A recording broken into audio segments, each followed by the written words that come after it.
15 দেশকে নিরাপত্তা দেওয়ার বদলে নিজেই পালাচ্ছেন যুক্তরাষ্ট্র। মধ্যপ্রাচ্যে উত্তপ্ত সামরিক উত্তেজনার মাঝে এক নজিরবিহীন সিদ্ধান্ত নিয়েছে যুক্তরাষ্ট্র। যেসব দেশকে নিরাপত্তা ছাতার প্রতিশ্রুতি দিয়ে বছরের পর বছর সামরিক ঘাঁটি স্থাপন করেছে, অস্ত্র বিক্রি করেছে, কৌশলগত জোট গড়েছে, সেই অঞ্চল থেকেই এবার নিজ নাগরিকদের তড়িঘড়ি করে সরে যাওয়ার নির্দেশ দিয়েছেন ওয়াশিংটন। প্রশ্ন উঠছে, নিরাপত্তা দেওয়ার অঙ্গীকার করা পরাশক্তি আমেরিকা কি এখন নিজেই নিরাপত্তাহীন?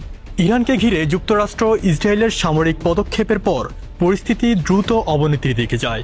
এর জেরে মধ্যপ্রাচ্যের অন্তত 15টি দেশ বাহরাইন, মিশর, ইরাক, জর্ডান, কুয়েত, লেবান, ওমান, কাতার, সৌদি আরব, সংযুক্ত আরব আমিরাতরা, সিরিয়া ও ইয়েমেন সহ ইসরায়েল ও অধিকৃত পশ্চিম তীর গাজা অঞ্চল থেকে মার্কিন নাগরিকদের দ্রুত বাণিজ্যিক ফ্লাইটে দেশ ত্যাগের আহ্বান জানানো হয়। যেসব দেশ যুক্তরাষ্ট্রকে হাজার কোটি ডলারের অস্ত্র চুক্তি দিয়েছে, সেই দেশগুলো এখন সম্ভাব্য ইরানি হামলার সংখ্যায় কাঁদছে। পররাষ্ট্র দপ্তরের কনসুলার বিষয়ক সহকারী সচিব মোড়ে নামদার সামাজিক মাধ্যমে দেওয়া বার্তায় গুরুতর নিরাপত্তা ঝুঁকির কথা উল্লেখ করেন। একই সঙ্গে জর্ডানের রাজধানী আম্মানে অবস্থিত মার্কিন দূতাবাস তাদের কর্মীদের কূটনৈতিক স্থাপনা ত্যাগের ঘোষণা দেয়।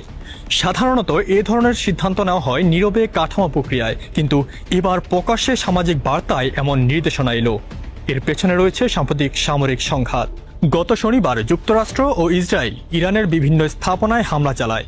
এতে ইরানের সর্বোচ্চ ধর্মীয় নেতা আয়াতুল্লাহ আলী খামেনি সহ কয়েকজন শীর্ষ সামরিক ও সরকারি কর্মকর্তা নিহত হন বলে জানানো হয়।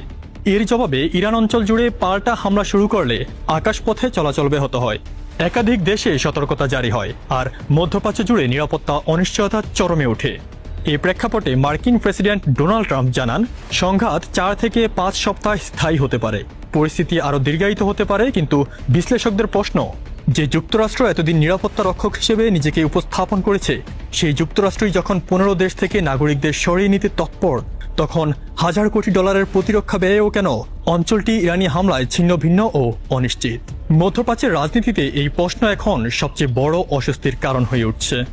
এদিকে ইতোমধ্যেই ইরানের বিরুদ্ধে সামরিক অভিযানে নিজেদের ভূখণ্ডে অবস্থিত যৌথ সামরিক ঘাঁটি ব্যবহার করতে যুক্তরাষ্ট্রকে অনুমতি দিচ্ছে না স্পেন। মাদ্রিদ এই অভিযানের নিন্দা জানিয়ে স্পষ্ট করেছে, স্পেনের ঘাঁটি এ ধরনের হামলায় ব্যবহার করা যাবে না। সংবাদ মাধ্যম আল জাজিরার এক প্রতিবেদনে এ তথ্য উঠে এসেছে। দর্শক, ধন্যবাদ এতক্ষণ আমাদের সাথে থাকার জন্য।